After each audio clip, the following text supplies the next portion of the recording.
I ended up kidnapping the man who murdered my daughter. For over 30 years, I fought for justice. But in the end, I had to take matters into my own hands.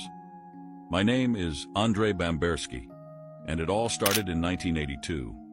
I was 44, living in France and working as an accountant. That Saturday morning, my ex-wife Danielle called. She told me our 14-year-old daughter Kalinka was dead. Kalinka was happy, active, and healthy.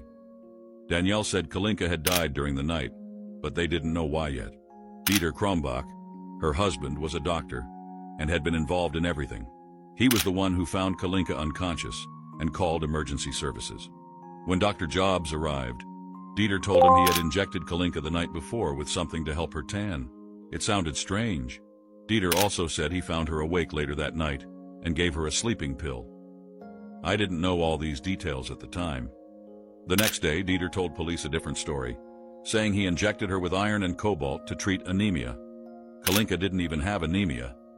The autopsy found injection marks on her arms, blood around her private areas, and signs of abuse. They found a white substance, possibly semen, but didn't analyze it.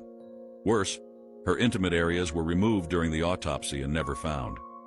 It felt like a cover-up. 3 months later, the prosecutor in Lindau closed the case, claiming no crime had occurred. When I read the report in France, I realized two things. Kalinka had been abused and unalived, and her attacker would walk free.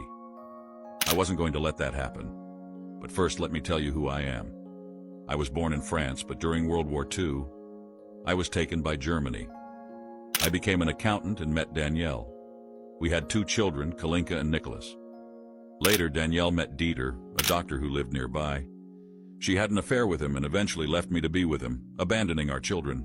After our separation, Kalinka and Nicholas split their time between us.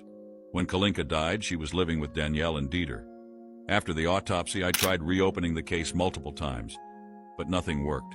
I even wrote to the prosecutor to demand further tests, but they refused. I hired a well-known German lawyer, Rolf Boss, who pushed for more investigation. Family members confirmed that Kalinka didn't have anemia and that Dieter didn't inject her with anything during dinner that night. The case was full of inconsistencies.